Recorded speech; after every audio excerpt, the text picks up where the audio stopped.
Magandang tanghali kakabsat. Kain na po tayo. Nagluto po tayong pinakbit na bunga ng ampalaya with patani and smoked fish, tinapa. So, mga tayo.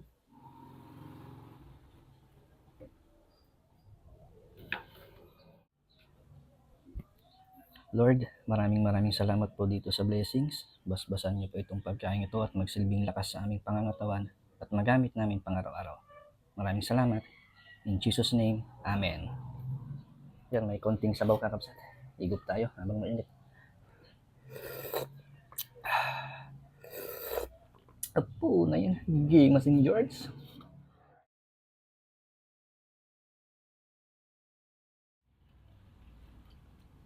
May kain kakabsat mga tayo. Ano pong ulam ninyo ngayong pananghalian? Ako simple lang, patani, bunga ng ampalaya, tapos may tinapa.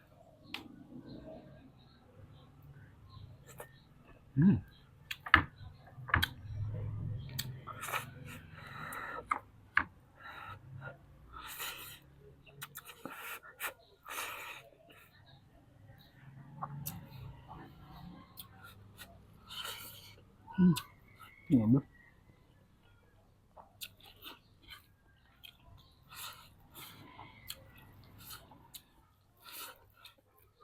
Ang bimas.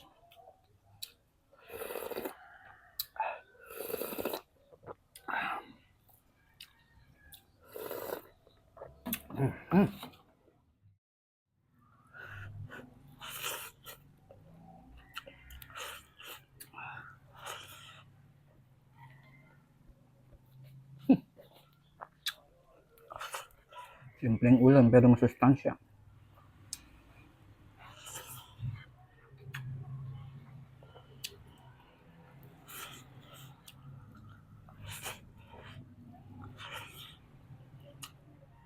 Ang bango ng patani.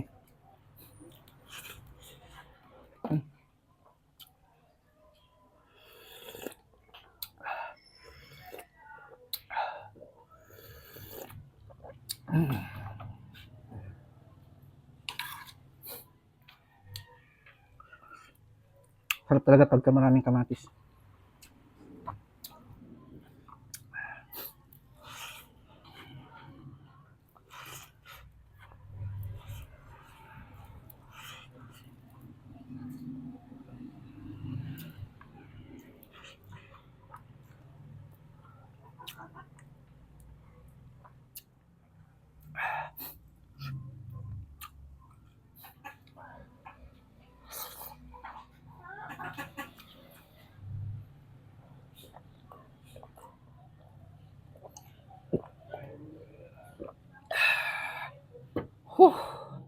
Lord, maraming salamat ulit dito sa blessings. Napakasarap po at nabusog na naman po ako. Maraming salamat at lagi ko pong ipinagdarasal ang ating mga kapatid na OFW or hindi man OFW, Panginoon. Lagi niyo po silang gagabayan, iwas niyo po sila sa tukso, and always nabigyan niyo po sila ng lakas at magandang pangangatawan upang makapagtrabaho ng maayos para sa kanilang pamilya. And soon makakauwi na po sila at makakapiling na po nila ang kanilang mga pamilya. And then they will live happily ever after. Maraming salamat.